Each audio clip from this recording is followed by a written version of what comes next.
अस्सलाम वालेकुम दोस्तों, कैसे हैं आप? उम्मीद है सब खैरियत से होंगे।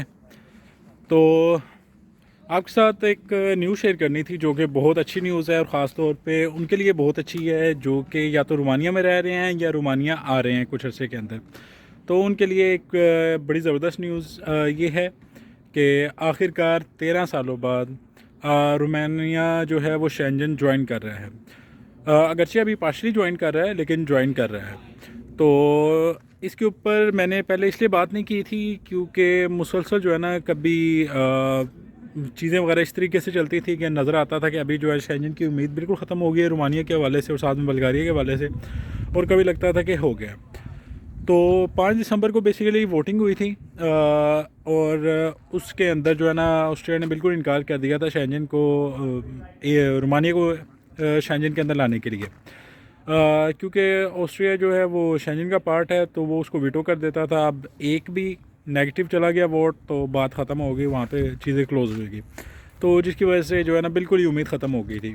और ये भी लग रहा था कि नेक्स्ट ईयर भी जो है इसका कोई चांस नहीं है शेंजन के अंदर आने का, क्योंकि सेम गवर्नमेंट है और नेक्स्ट कोई गवर्नमेंट आएगी तो उसके बाद होगा।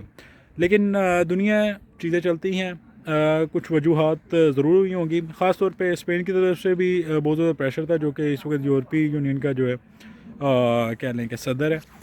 तो उसकी तरफ से भी वो भी रोमानिया को जो है ना शेंजन में लाने के लिए बहुत कोशिशें कर रहा था। और रोमानिया ख़ुद जो है 13 साल से कोशिश कर रहा है और साथ में बल्गारिया भी जो है वो 12 साल से मुसलसल कोशिश कर रहा है शेंजन ज़ोन का हिस्सा बनने के लिए।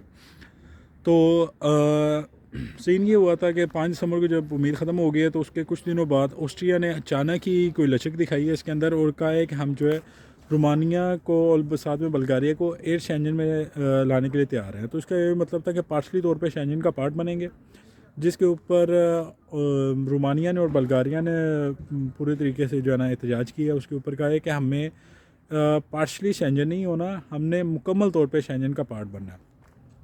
तो सीन ये है कि रोमानियन शहरी तो ऑलरेडी भी जो है वो आगे ट्रैवल कर सकते हैं, बल्कि काम भी कर सकते हैं। उनके लिए वर्क परमिट का भी कोई इशू नहीं होता। बहुत सारे रोमानियन लोग ऑलरेडी जर्मनी, इटली और ऐसे ऐसे ममालिक के अंदर काम कर रहे हैं, उनके लिए कोई इशू नहीं है। बेसिकली इशू होता है एयरपोर्ट्स के ऊपर कि जब वो जाते हैं तो उनको लंबी कतारों में रुकना पड़ता है।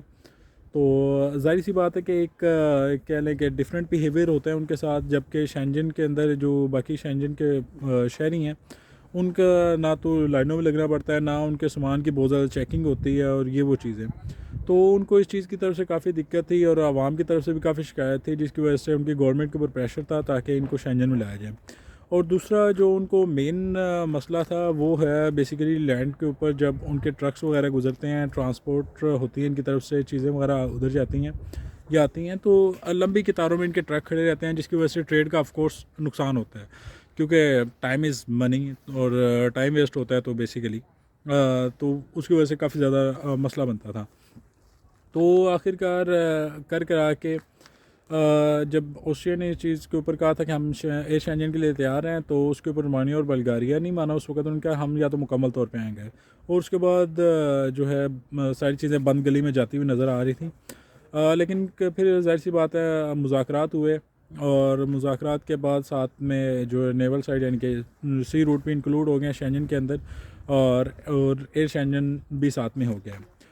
बाकी लैंड बॉर्डर्स के ऊपर अभी निगोशिएशन चल रही है, जो कि रोमानिया के प्रेसिडेंट की तरफ से कहना है कि वो 2024 के अंदर इसको मुकम्मल कर लेंगे। मार्च 2024 से तो वैसे ही क्या नाम है एयर शेंजन और नेवल साइड से वैसे ही इंक्लूड हो गया, तो इस साइड से वैसे ही सफ़र जो है ना वो किया जा सकेगा, उसका मसला नहीं है। साथ में बल्गारिया के लिए भी हो गया हुआ है। बल्गारिया का भी बल्गारिया की तरफ से 2 वोट आते थे वीटो के अंदर, एक ऑस्ट्रिया आता था और दूसरा नीदरलैंड आता था। तो खैर दोनों की तरफ से अब वो कर लिया गया है, क्योंकि फ़ाइनल जो अभी बात पहुंची है।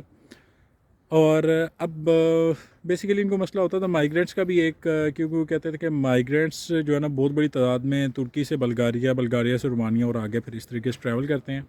और पाकिस्तान वैसे भी इस चीज़ के लिए बहुत बदनाम है, और साथ में बांग्लादेश भी बहुत बदनाम है, क्योंकि यहाँ के लोग ज़्यादा रोमानिया में और बल्गारिया में टिकते नहीं, आगे डंकी लगाने ही करते हैं। ऑलरेडी मेरे साथ भी जो दोस्त आए हुए थे उनमें से भी बहुत थोड़े ही रह गए हुए हैं।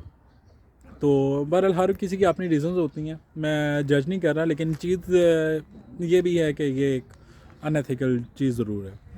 बाकी ये है कि अभी अगर कोई डंकी की सोच रहा है तो वो बिल्कुल ना सोचे, क्योंकि अब वैसे ही मार्च से जो है ना वो शेंजन ज्वाइन कर रहा है। और कुछ लोगों के पासपोर्ट के ऊपर सुनने में आया है कि उनको कहा गया है कि अगर किसी ने अप्लाई किया हुआ था इटली वगैरह के लिए, शेंजन कंट्री के लिए, तो उनको मेल आई है कि अगर आपने अर्जेंट जाना है तो हम आपका वीज़ा प्रोसेस कर देते हैं, और अगर आपका अर्जेंट नहीं है तो मार्च से वैसे ही शेंजन हो रहा है तो आप उसके बगैर भी ट्रैवल कर सकेंगे। तो चीज़ें इतनी ज़्यादा स्मूथ हो गई, यानी कि जो रोमानियन शहरी भी अब पहले तो वो जा ही सकते थे, अब साथ में हम लोग भी, यानी कि जो माइग्रेंट्स हैं वो भी जा सकते हैं। जिनके पास टीआरसी कार्ड है या पीआर है जिनके पास, वो तो ऑफकोर्स जा सकते हैं, और जिनके पास टीआरसी कार्ड है वो भी टीआरसी कार्ड के ऊपर जा सकते हैं। 90 दिन के लिए बेसिकली जा सकते हैं। और 90 दिन क्या होता है, अगर 90 दिन के अंदर आप वापस नहीं आते तो आप यहाँ से इलीगल हो जाएंगे। तो सीन ये है कि आगे अगर आप जाते हैं तो आपको अपना टीआरसी कन्वर्ट करवाना होगा, जिसके ऊपर अभी कुछ बहुत ज़्यादा अपडेट्स नहीं है कि टीआरसी कैसे और कितने अरसे में कन्वर्ट होगा और वर्क परमिट का क्या सीन होगा। बहरहाल ये है कि इलीगल वाला सीन तो नहीं ऑफ कोर्स होगा, और चीज़ें वगैरह काफ़ी आसान हो जाएंगी जो कि डंकी वगैरह लगा के जाते थे। तो अभी जो है रोमानिया ने जो अपने जो बॉर्डर्स कवर करने हैं वो सर्बिया की साइड से करने हैं, और बल्गारिया ने जो करने हैं वो तुर्की की साइड से करने हैं।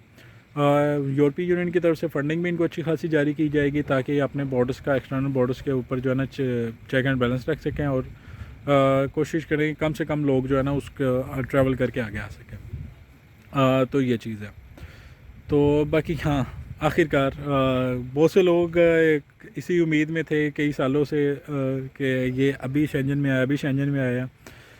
यकीन माने 3-4 दिन पहले कुछ लोग जो है आखिरकार उम्मीद छोड़ के जो है ना डंकी लगा के आगे चले गए हैं। 12-12 लाख, 10-10 लाख जिसका जहाँ पे हुआ है, उन्होंने डंकियाँ लगाई हैं और आगे चले गए हैं। एक यहाँ पे अराद में मैं रहता हूँ, तो अराद के करीब ही एक ट्रक पकड़ा गया था जिसमें 50 लोग डंकी लगा रहे थे, तो उनके ख़िलाफ़ जो है ना कोई रिपोर्ट हुई है, जो भी हुआ है तो वो बेसिकली पकड़े गए। उनके साथ हुआ क्या है या नहीं है वल्लाहु आलम, लेकिन ये है कंफर्म था कि वो लोग पकड़े गए हैं। बहुत बड़ी टंकी थी, 50 से ऊपर लोग थे जो कि पकड़े गए थे। तो ये है कि अब वैसी चीज़ें इलीगल हो रही हैं, तो मज़े साढ़े भी मज़े हो गए नाल, असी भी ट्रैवल करना चाहिए तो कर सकने हैं। तो बाकी ये है कि अपना ख्याल रखिएगा। वीडियो पसंद आई हो तो ज़रूर लाइक करें, दोस्तों के साथ शेयर भी करें, और चैनल ज़रूर सब्सक्राइब करें। अल्लाह हाफ़िज़।